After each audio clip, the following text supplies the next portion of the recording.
You are the hands, you are the voice of spirit on earth.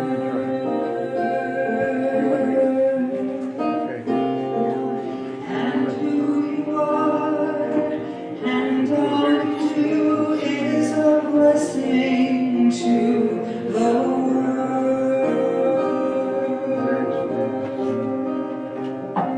For you are the heart, you are the hands, you are the voices of spirit on earth. And all you do is a blessing to the world. We are the heart. We are the heart. We are the hands. We are the voices of spirit on earth. And who we are and all we do is a blessing to the world.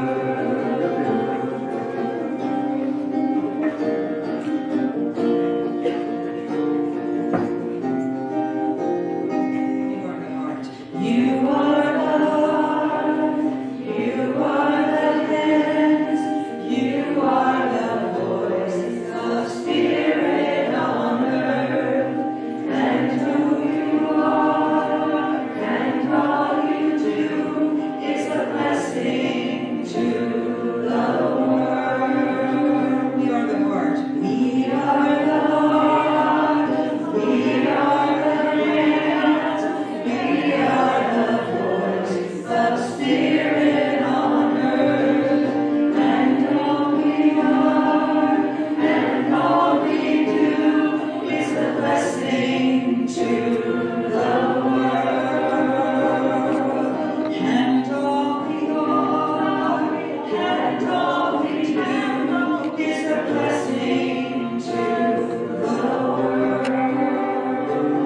Is a blessing to the world.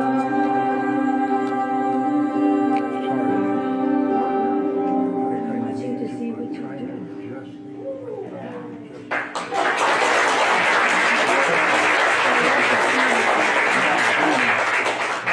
And we're going to do a Karen Drucker song next. I do a little bit different. It's in part of the recording. Her ladies do an echo. So each line we will echo until we get to "and so it is." We're going to wing it. We will be going. We'll do it the first time and then you'll follow. And then we'll all sing it. Of course. We got this together. Co-creation. It's right there before me, I can feel it deep in my soul. I just know it, that you are an angel full of magic and power and pure sweet love.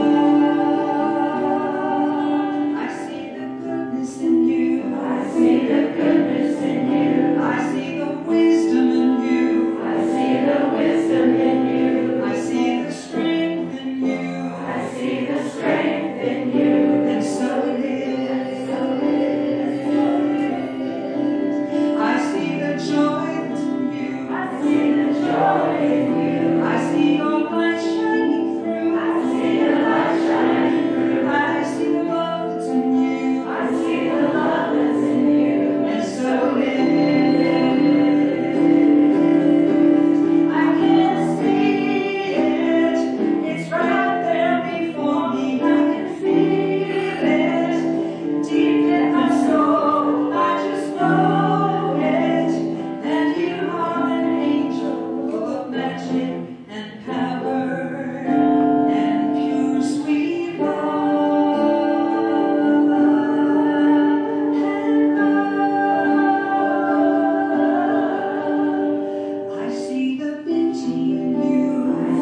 don't you love that it's such an interaction? That here in the last minute, 2 minutes before service starts, here comes Julie's friend to sing with her. It couldn't be better, could it? Co-creation. And we just notice the energy and that whatever we do up here, you're feeding us. So it's a reciprocal arrangement of back and forth, of coming together. And so, with that, could you turn your cell phones off? Make sure they're off or down or whatever you need to do. I think I put mine in another room. God, how could I live without it? And let's come together and let's do a little praying, shall we? So let's close our eyes and get settled in your seat. Make sure your feet, both feet are on the ground. If you can reach that far, maybe not. Look at this young one here, you're not big. And let's just feel the energy in our bodies. Notice the breath going in and out, in and out. No effort required. It all just happens. And then I'd like you to visualize now your crown chakra. That crown chakra is absorbing the divine energy. You might imagine it as a white gold energy, just flowing through your body like 1,000 suns pouring through your body, touching all the parts of your body, your fingers to your toes, to the top of your head. And then I want you to focus on your feet and feel that earth energy. Mother Earth pouring through your feet. It's a beautiful sensation of blue and green energy. And imagine now that these two energies, the gold and the blue and the green, mixing together and flowing all through the body. Just sit with that. And notice there's no effort. It's already done. It happens even before I speak it. This energy is running through your body. And it's a healing energy that touches all the cells of your body.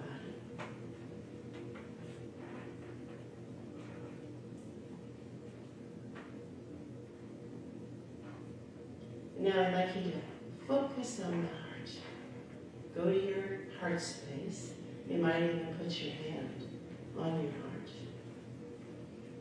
And feel that magnificent, sentient organ where mind and heart and body and belief and emotion all come together as love from this heart.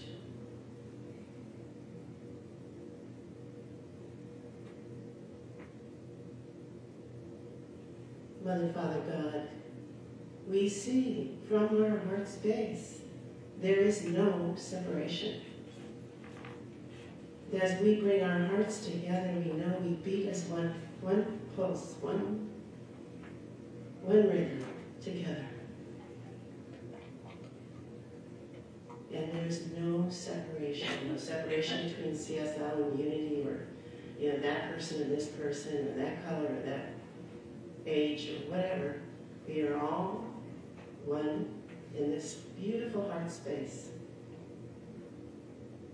And we are so grateful that you, divine order, God, the infinite mystery, brings us here together in this space. And we thank you, Mother, Father, God. And so it is. So it is. Okay, and Julie.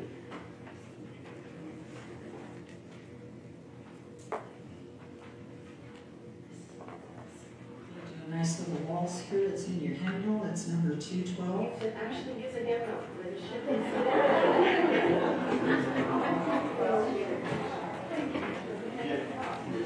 Might have a dancing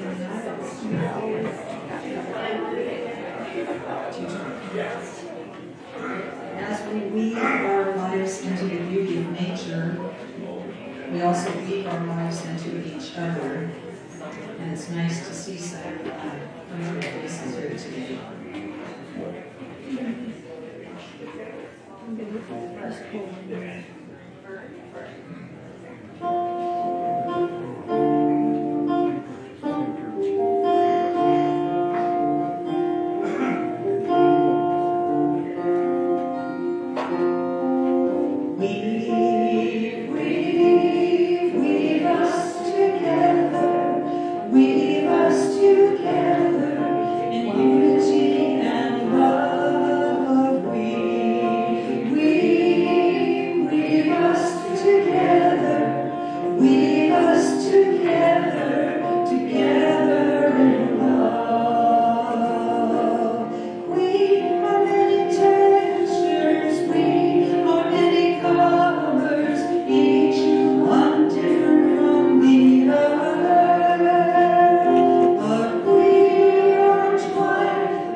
I'd like to share with you, normally we would do the daily word, but then I found the daily word of this beautiful prayer, and I just could not pass it up.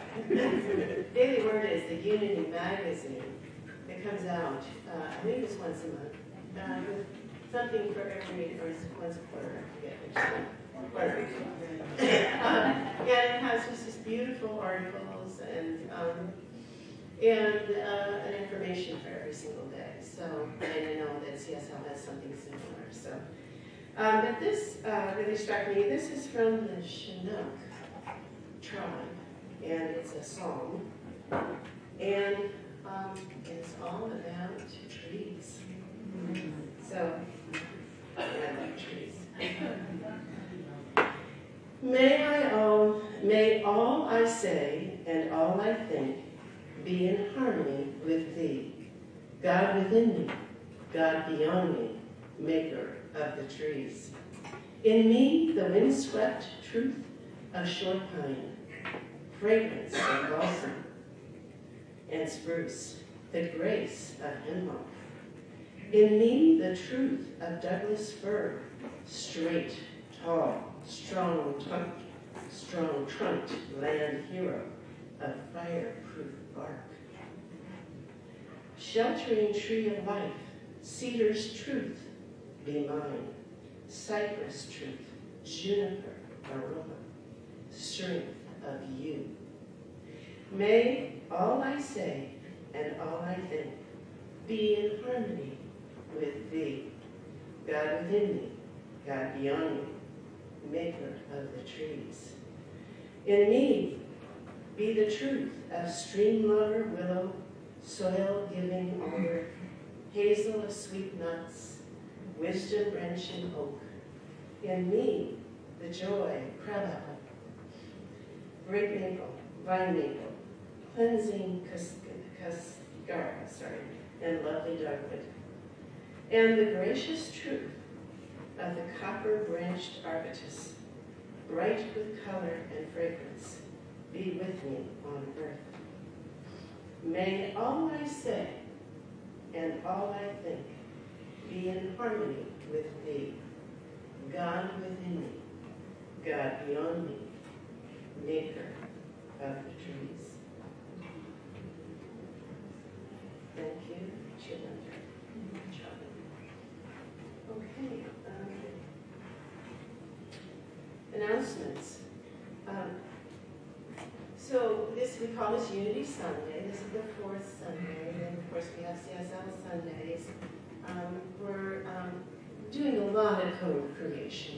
And I would say, some people say, well, doesn't Unity do their services anymore? And we say, sure. But one of our focuses, and it's been for quite a while, has been what we call small group ministry. And we feel like that is very transformative in people's lives. So the groups we hold, we don't just call them classes where it's a, top down, I tell you what to think. We do what we co-create in these small groups. We share, we listen, and we have so much experience to share with each other. So one of the groups that we're doing right now is the Unity Prayer Circle. We do a combination of affirmations and meditation. And then we always have a check-in to see where everyone is. We put prayers in the box for those who feel we need to pray for. And then we also read a book together. And right now I'm reading Living Christ, Living Buddha by Thich Nhat Hanh. And as we've gone through this book, which we passed the book around, we're just struck by how relevant it is today. That the separation that we feel with people is addressed in this book. And it really is a bridging kind of book. It really brings people together. So I just wanted to mention that. Also, if you missed Art and Spirit, keep putting it out here. We're going to do the same again this month, the third Saturday. And we have many other things going on. It won't take too long here. But the Unity Sunday, will be the fourth Sunday. We're having a guest speaker who's a medium and healer. Very, very powerful. I say she's got big whammy. And she will be here. So you might want to put that on your calendar. Okay, Reverend Jim. Thank you, Jean Hannah. And Tuesdays, we call it Unity Tuesdays. A lot of cross-pollination for Tai Chi and Prayer Circle. Jean's art collage. So we have a couple announcements. We are going to be doing a new members class. So if you're not an official member of CSL or Unity, we're actually combining. Since we're collaborating, you have the chance to become a member of this collaboration. That new members class will be Sunday, May 15th after service from 12 to 1:30. And it's a chance to learn a little bit about our New Thought teachings, to ask any questions you may have, to learn about the benefits and the responsibilities of membership. No obligation, but for those who decide to become a member of Unity Medford /CSL Rogue Valley, we'll be having a sweet, sacred welcoming ceremony during service on Sunday the 29th, which is an interfaith Sunday for us. Coming up on May 19th, we are offering a 10-week Zoom class, The Roots of Science of Mind, taught by Reverend Bonnie Anderson. It is a fabulous class that looks at the giants who were the most influences, the greatest influences on the founder of Centers for Spirituality, or Science and Mind Philosophy, Ernest Holmes. There's an early bird special, so you can save money if you sign up soon. There's a sign-up sheet in Bosworth Hall, or you can sign up on our website. Radical Forgiveness Workshop coming up. Kathy, raise your hand.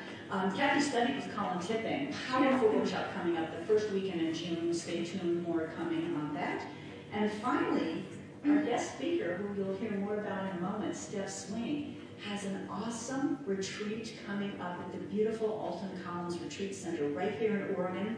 It's called a Sacred Soul Retreat, and she calls it a deep dive with a small group of people in a beautiful setting.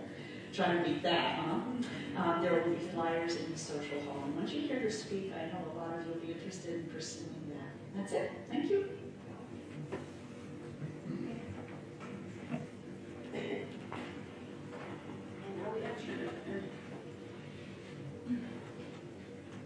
I'd like to sing a song that I wrote last night because I'm getting my knee joint replaced in a week and I don't sleep well, so. Might as well write a song. Yeah. It works. It takes my mind off the pain, so. Little song up. And there are some parts in here I'd like you to sing with me. It's very easy. It goes like this. We're healing, receiving the healing power of love. That's your part when it comes in. We're healing, receiving the healing power of love. Let's do that one more time because I like listening to it. We're healing.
Gorgeous. Thank you so much.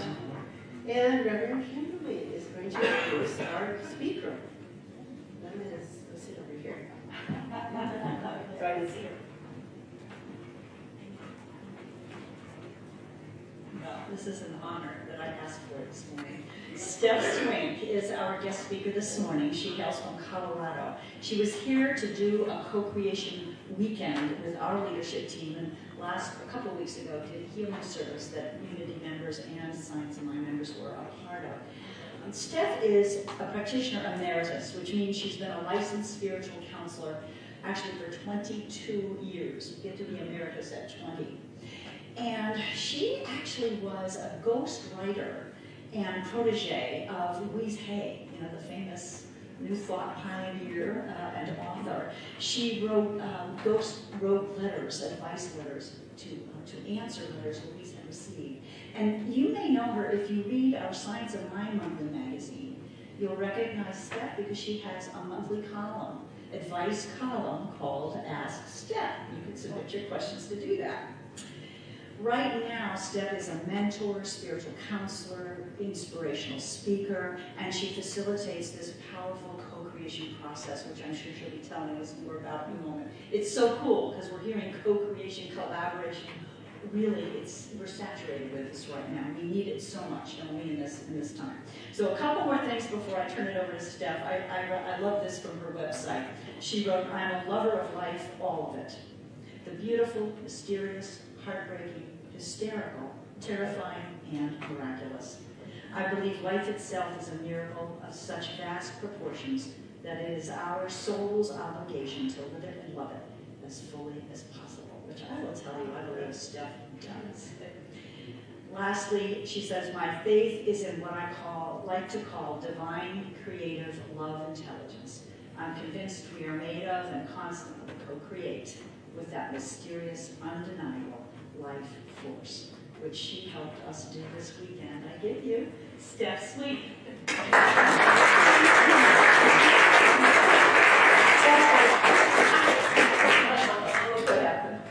I had to hug her, and so here we go. Hugging is never a bad thing. No, it's not. Got my ear. We'll get you. Okay. Thank you so much. As long as it's not hitting you. That worked? Okay, wonderful. What an introduction. Thank you. And what energy. I know I'm not alone in feeling it. I'm watching you as we're singing, as we were connecting, coming in. Incredible energy. So I'm honored, excited, delighted to be here. I'm really touched by Reverend Kimberly's enthusiasm. And thank you for bringing back some of those words I wrote long ago on that website and how true they still are. So it's a wonderful thing, this thing called synchronicity. I love synchronicity. Those things that get your attention, that undeniably give you this magical kind of feeling like there's something bigger than me going on here. And one of the ways I know that synchronicity is active for me being here with you today is that I'm about as big of a tree hugger as you can find. And when I walked into this space, I was immediately drawn to the beautiful stained glass, and almost all of them have trees. And then the reading is about trees, and the music. And so, by the way, happy Earth Day weekend. Earth Day weekend. And it is very clear to me that the opportunity that I have to speak with you and share my heart with you on this weekend is no accident. And that we have been in this experience together. Many of us, for some of you, this is going to be a first exposure to what we're talking about, this thing called co-creation. But for those who've been involved, it's been pretty transformative already. And so I was really thinking as I was planning and downloading, I like to call it, this talk about how we are always co-creating. And how we are co-creating with nature. We are not separate from it, although often it can feel that way. So of course the title that came to me was The Nature of Co-Creation, Honoring All Life as Ourselves. So I love this this quote from Gary Zukav. He says, "There's no such thing as being alone in the universe.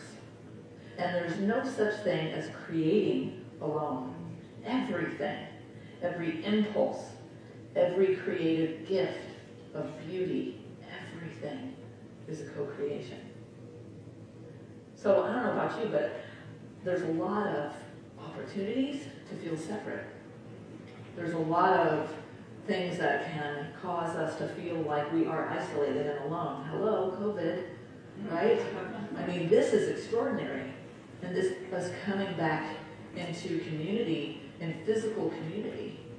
And it's really been something for us. One of my first teachers, Reverend Kathy Hearn, she once said to me, she said, you know, and she's not alone in this, but I love how she said it. I was working for her on staff at the church in San Diego where I grew up, and I was just in a really messy relationship. Let's just leave it there. It was a really messy relationship. And I went into her office one morning, and she did this beautiful prayer for me because my heart was broken and everything just wasn't working. And there's two things that she said. One was that it is those things that break our hearts, that cause us as human beings to have these experiences of loss or grief or sadness or pain, that are the evolutionary drivers for us to continue to evolve in our consciousness. And I love that. At the time I was like, yeah. Okay, that's lovely, but what about my relationship? And then as I walked out, I said, thank you for that prayer. I wish I believed it. I wish I believed it. And what she said to me then, that really impacted me. And I was just about to graduate as a practitioner. And she said, that's okay. It's okay if you don't believe it. Here's what you can do. You can borrow my mind. You can borrow my mind, you can borrow my faith. Because she said, we are one. And so my faith and my belief and my thoughts about you and my prayer about you, I absolutely believe it. And I believe it's far more the truth than this limited stuff you're caught up in. Not that she didn't negate it, but she just said, it's okay. You can leave here, you can not believe it, you can maybe not even think it's possible what I just spoke for you, but I know it. And she put her hands like this and she said, so just borrow my mind so that my consciousness and my love for you can lift you up. And that has been, it chokes me up a little, that has been a cornerstone of my thinking and my work as a spiritual counselor and mentor all these years. So that is a really awesome example that I didn't even know I was going to share, by the way, of co-creation. And so I'm going to, there was something else, another awesome story that came to me, about nature and how the systems of nature, if left to their own devices, work perfectly. You notice that? All these different intricate life forms, they all interact with each other, and they just unfold in such beautiful synchronicity right through the birth, life, death process, and around and around and around it goes. And it just seems so fascinating to me that we human beings are here. We have this innovative intellect and capacity to create in such a way that it's incredible. And we're the only species that seems to have forgotten that interconnectedness. Not all of us has forgotten, and I believe we are awakening, or remembering this more and more. But there's something about this idea that we can forget that we are a player in the whole web of life. And when we come back into community, have you noticed? It breaks our hearts open again in a good way. It reminds us that we're connected. We become more mindful, and we awaken, once again, in the presence of each other, to the truth of who we are. And so I was thinking about how sometimes I tend to get a little disillusioned. I mean, I have to just turn away from some of the harder news stories. I can take a bit, and then it starts to feel like it's dimming my light. Right? Am I alone in this? Probably not. So there's something that I want to share with you that I kept hearing this throughout our weekend together. We were born for such a time as this. probably heard that before. And it's like, oh, that's kind of a neat phrase. You know, oh, we were born for such a time as this. No, think about it. Think about it. Right now, with all the challenges that are going on environmentally, socially, war, destruction, all the ways that our collective forgetting is showing up. But what if you were not an accident? What if you were born for such a time as this? So I said, I've heard this, I know I've heard this, it's connected to a story in the Bible. Remind me. So I went and I looked, and I found the story of Esther.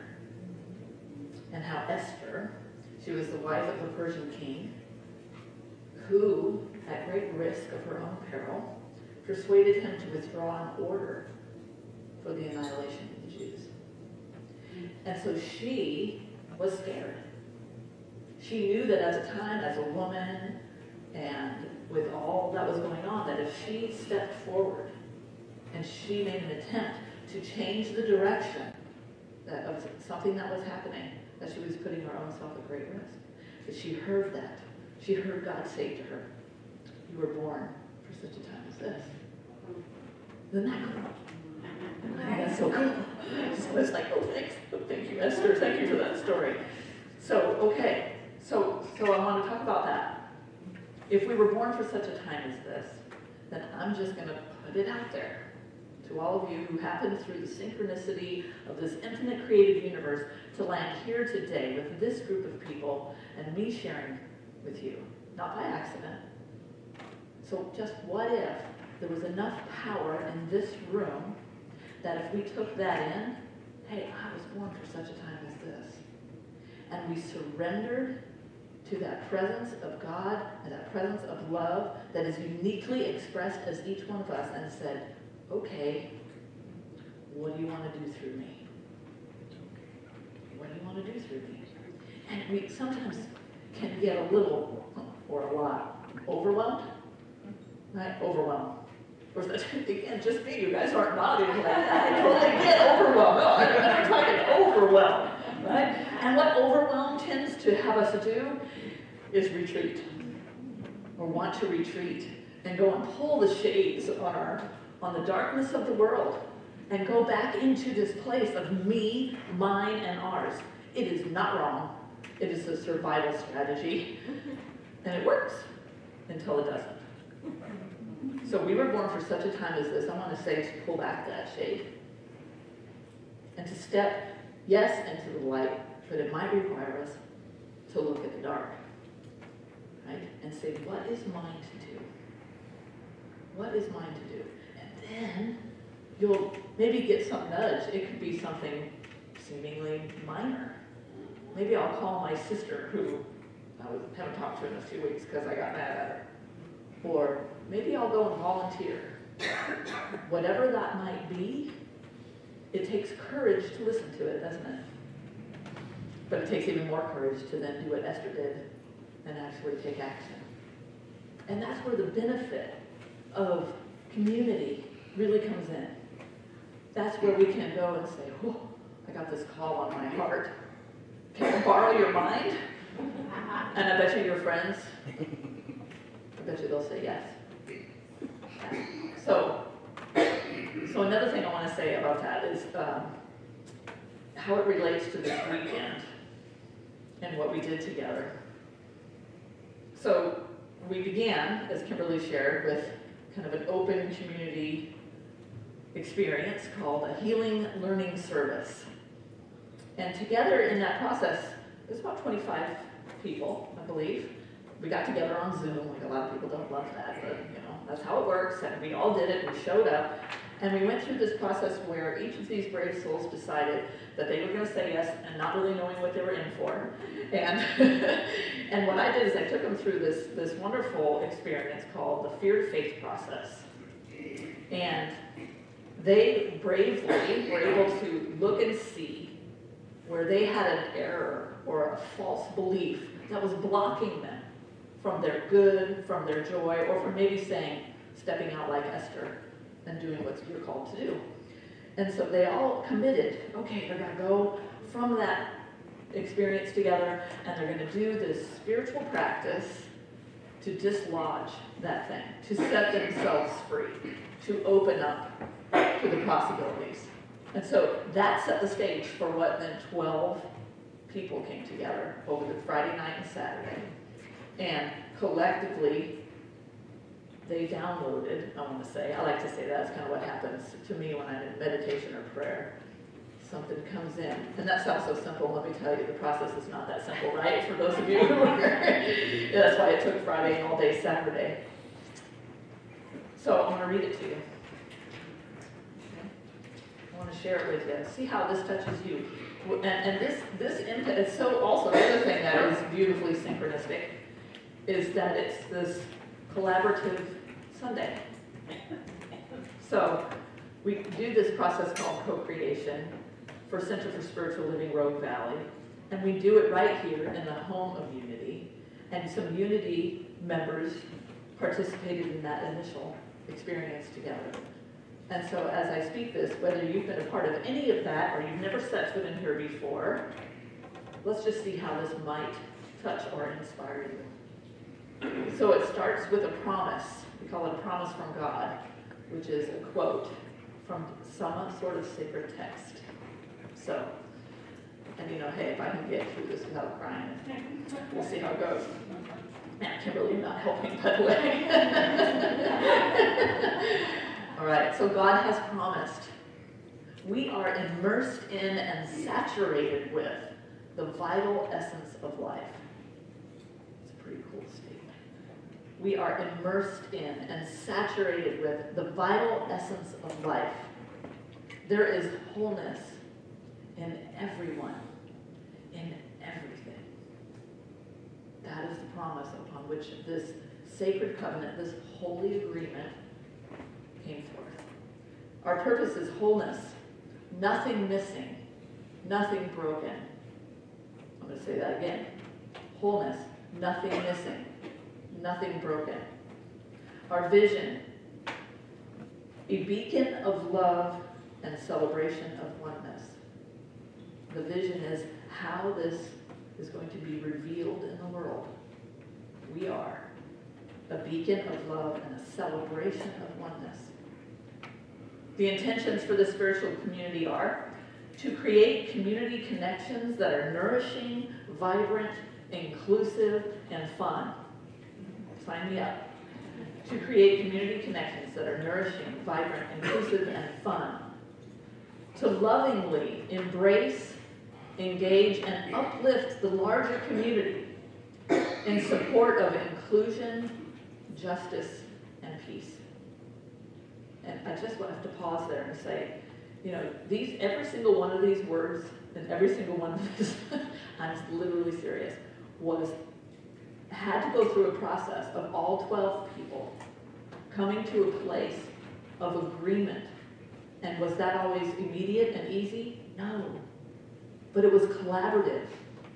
And it was such an indication. We heard it throughout the weekend. Like, wow, this is possible. We call them the 3 C's: clarity, consensus, and commitment. And we don't go anywhere unless we have all 3 of those. How about that moving into the world in a more abundant, prevalent way?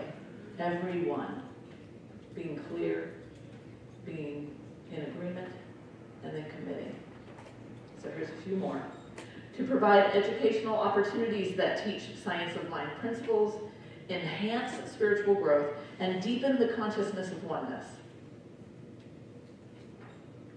To delight in a thriving ministry where all our children, youth, and their families are truly seen, engaged, and celebrated. And lastly, to deepen spiritually as we share worship, music, and spiritual practice together. So you're going to have opportunities going forward to come back in this room again, to witness these shared intentions moving into the world, taking form, taking flight. Here's the thing that I love about co-creation. Go back to that Gary Zukav quote. We do not do it alone. And not only do we need each other, but we need the place that all the ideas came from to begin with. We need that awareness that we are constantly co-creating with the divine, with that creative impulse. Constantly, whether we're aware of it or not. I love that. And so doing something like this, getting really clear and articulating how we want that to show up in a more full and expansive way, well, it's life-changing. It's nothing short but life-changing. So at first blush, say, oh, some really nice creative words on a piece of paper. Well, I say, get ready. Get ready. It's phenomenal. So, let's see what else I wanted to say. Oh, there was something about this, I thought it was so interesting. I was like, I want to talk about these ideas of symbiotic relationships and collaboration in nature. Things like, how the flowers move the bees, that kind of thing. Am I going to talk about the birds and the bees? I guess so. I guess I am. It's Earth Day. Why not? We'll just pause there. But what I came across were these types of symbiotic relationships, and this is going to be familiar for some of you. The first one is mutualism. This is where both organisms benefit. Kind of sounds like what's going on here. Mutualism, both organisms benefit. Commensalism, one organism benefits while the other doesn't matter either way. Okay. Let's see, this one, see if I say it right. Amensalism. Am I saying that right? Anybody know this word? Amensalism. Neither organism benefits, but one is harmed. This one, parasitism. The parasitic organism benefits at the expense of the host. Competition. Neither organism benefits. So just to hang out with me here for a second.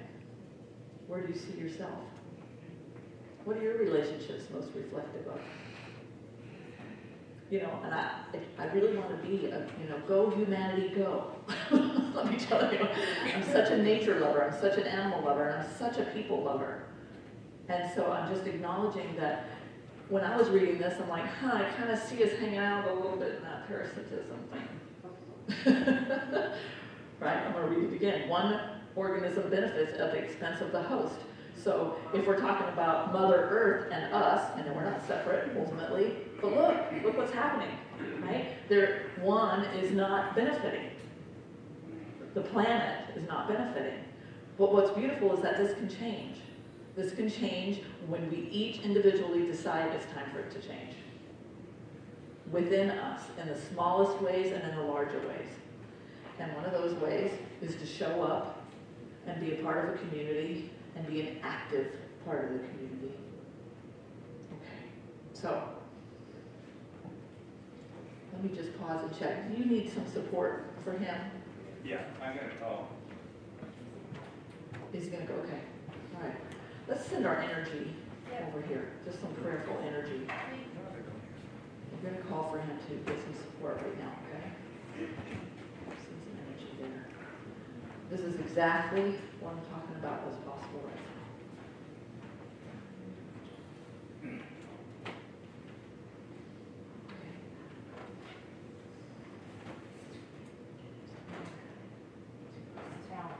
Were you able to call? Yeah. Okay.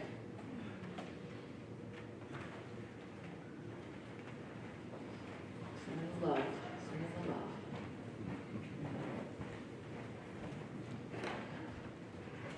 Thank you. Just keep doing that. And we're in this prayer that's been prayed up and in for over 50, right? Over 50 years. So we're going to gather all that up. Send it right here.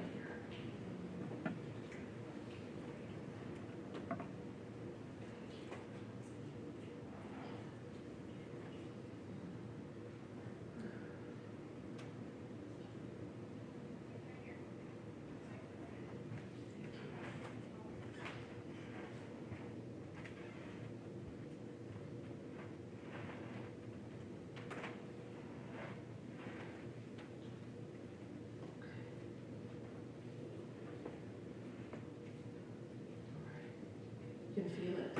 I can feel it.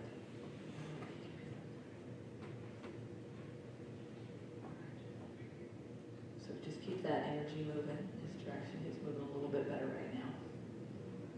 help is on the way in more and additional forms. So while we wait for that to come, I'm going to read you a little poem. Two of them, actually, because I love poetry.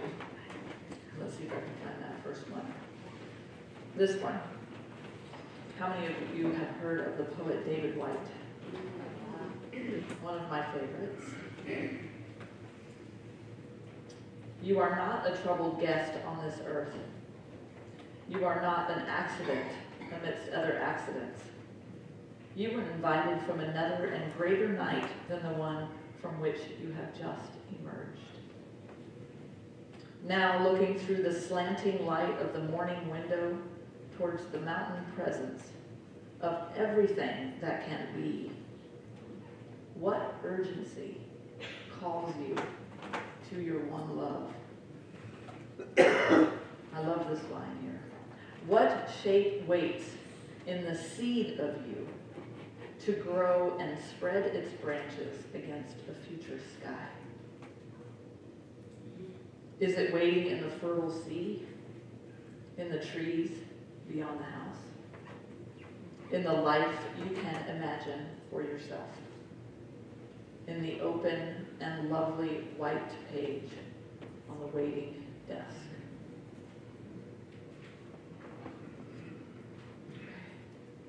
And one more. You know what I'm feeling called to do? Can you share his name with me?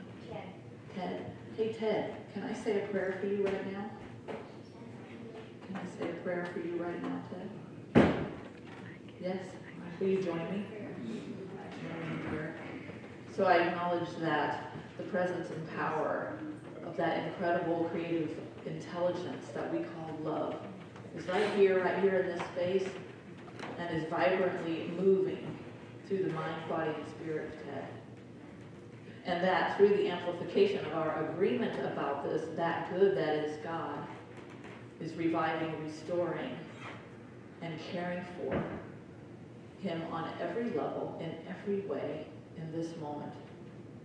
And so I acknowledge that the miracle that is his body is here and now responding to the energy, not only in these words in this prayer, but from the hearts of every single person in this room. And so there is nothing short of a miracle taking place. Love knows what to do. Love is amplified right here and now and serves and supports him. And so I acknowledge that the help, the other assistance, the other avenues that Spirit is loving and supporting him are on their way. And it is with ease and grace that I know that the restoration and restoring of balance and well-being is already at hand. It's here. It's now. There's no waiting. And so I celebrate the power and presence of God and our awareness of it and our agreement that this is already so right here, right now. And so in full surrender to this blessing, I simply let go and let it be, and we collectively agree upon this that has been spoken by saying together. And so it is. Amen. Thank you. All right. How'd that feel? Good, Ted. Thank you. Thank you so much. I can feel it. All right, one more poem, and then I'm going to let you go into your beautiful, amazing lives. This one, by the way, I'm staying with beloved Reverend Linda Rapond, and I sat down at this beautiful white blank writing desk, and I sat down, and I looked out the window in the morning, my first morning, and there was a dusting of snow on the hills, and the beauty was astounding. It just captured me, just made me breathless. And this book was sitting there, and I'm like, ooh, poems to live by. That sounds nice. And I did what I call a random opening, and it made me cry. So I'm going to share it with you. So this is about each one of us. Each one of us. So I encourage you to hear it from that place in your heart that recognizes yourself in this poem. By the way, this is by Fenwick Holmes. Your place in the sun. To each comes the hour, to each is given the place, where he stands on the summit, where he yields in the race. He breathes the quick breath exultantly sings, nor does he fear to adventure a world of new things. We die to the old to be born to the new, and never the hope and the dream can come true until we launch out with the passionate art of the man who has faith and believes in his heart. You have prayed for your chance to escape from the past, and now it has come, but the hour will not last. For a moment, the balance is even, and then the beam of your life is uneven again. Let the weight of decision be thrown on the scale and challenge the future, and you will prevail. Cry out to the desert, the mountain, the sea. You have looked for the master. Behold, I am he. Cry out to the world that is clouded with gloom. Make way for my coming, make way and give room. Give ear to my word, for I bring you the plan, which God has designed for the freedom of man. The doors are unbarred, the gate is flung wide, and none is forsaken, and none is denied. Who first shall lay claim to this place in the sun, and believe in his heart that the battle is won? Cry out to the man who longs to be free. There is only one master. Behold, you are he. Thank you, Fenwick. Thank you all.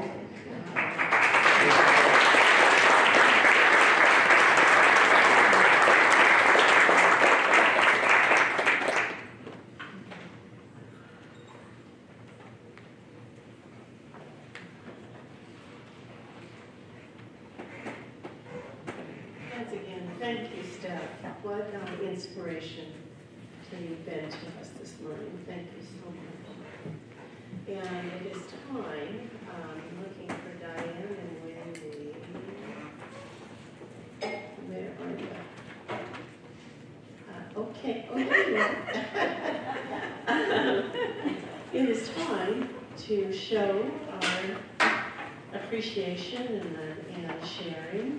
So Wendy is our board secretary and Diane is our board treasurer. Both have been steadfast servants of Unity, and they are past the basket. So what you can do is give to Unity or give to CSL. There are envelopes out there in the pews, and put the money in and designate who, that they're different envelopes. Or you can just throw it in there and figure out what to do with it. So, and I'm going to borrow a little from CSL because I like this statement, in which ask you to say it with me. Graciously I give from a place of love.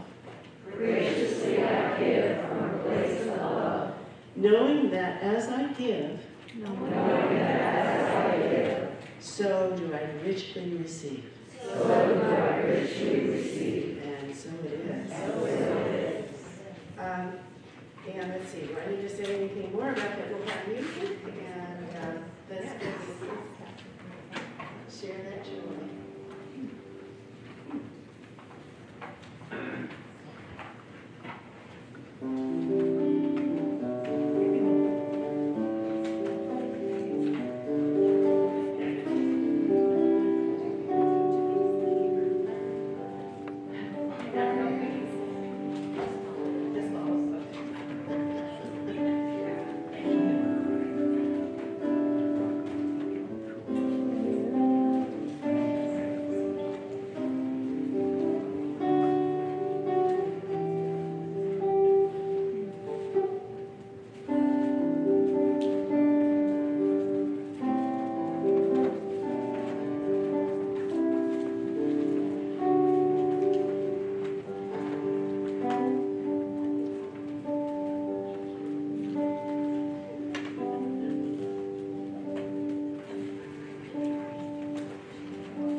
want you to join us in the Bosworth Hall. We had lovely food and share conversation, and we really appreciate your presence and your healing presence.